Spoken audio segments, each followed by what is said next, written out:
Hi everybody, this is Kyle Thompson with Tomson Burnham Real Estate. I am a real estate agent in Salem, Oregon, here in the heart of the Willamette Valley. And we are now into October, so it is time for my third quarter market report. You've heard it all over the news. The real estate sector has slowed down considerably across the country. Interest rates are pushing 8% and they are really starting to bite. So we're going to take a close look at the numbers and see how our local market is performing and what we can expect for the rest of this year and into 2024. So stay tuned.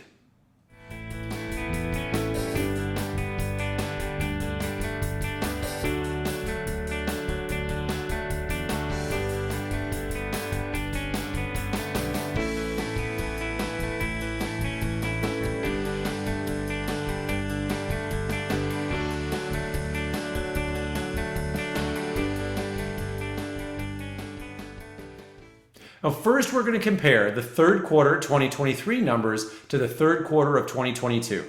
We do this because real estate does have seasons, and each quarter acts a little differently from the rest in terms of real estate activity. So comparing identical quarters 1 year apart takes out any variation caused by the time of year. But because the market is changing so rapidly, I'm not only going to do a year-over-year comparison, but also I'm going to do a comparison from the second quarter of this year to the third quarter. And we're also going to take a look at things over just the last 30 days. So we're going to get a snapshot of how the market is shifting in the long term and in the short term. Keep in mind that we're looking at the numbers for our entire MLS, which on top of Salem includes many of the small cities near Salem. So our first metric is total number of units sold.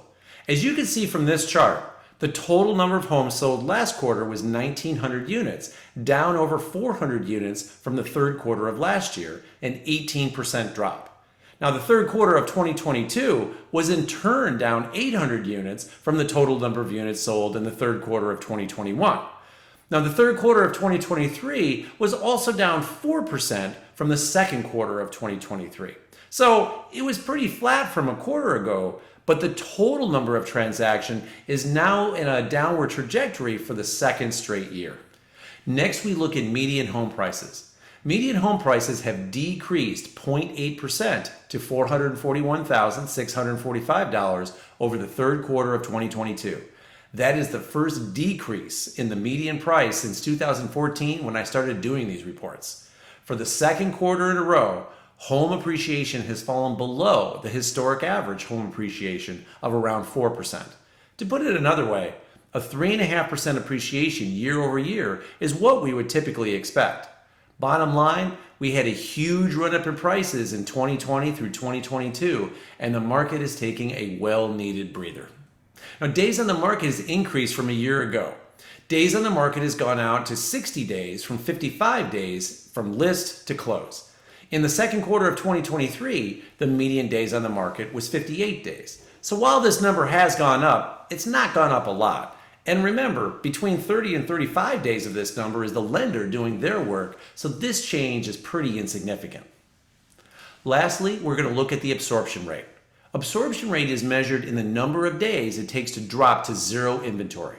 So if there is 30 days of inventory, if no new homes come on the market, in 30 days, the inventory would drop to zero at the current sales rate.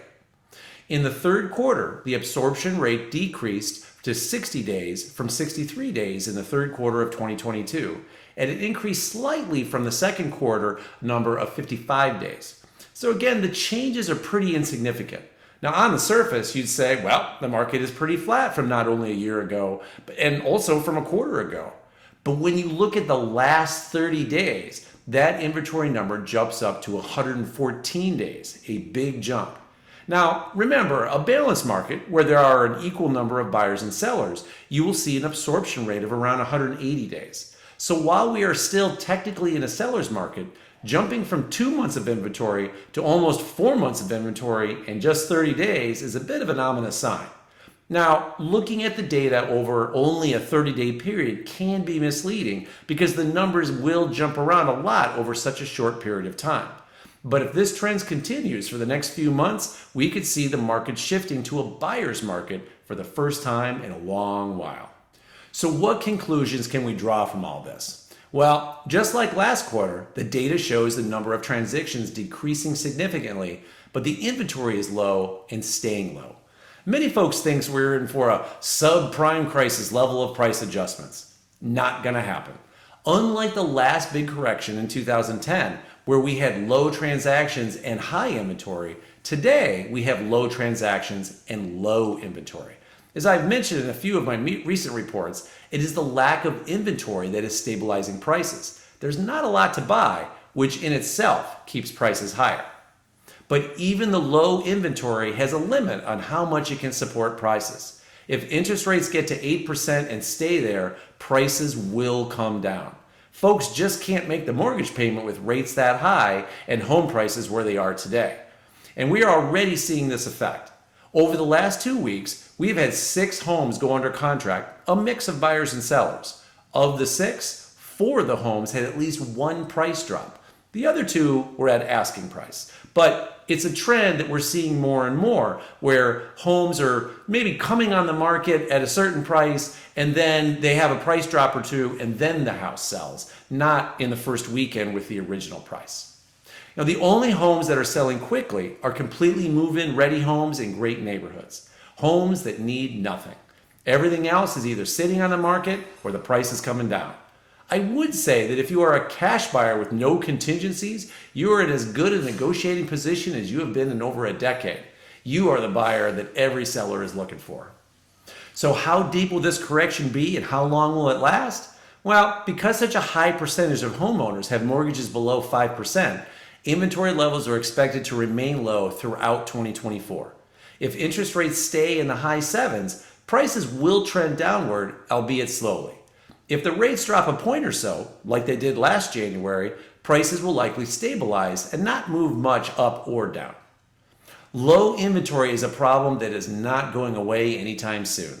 The combination of all those 3% mortgages out there and 15 years of underbuilding new homes has created a shortage of homes that isn't going to resolve itself until builders catch up with demand. And that is not a ship that turns very fast. And that, folks, is my third quarter market report. If you liked what you saw here and you want to see more, hit the subscribe button on your screen and you'll be alerted when my next video goes live. I'll see you next time.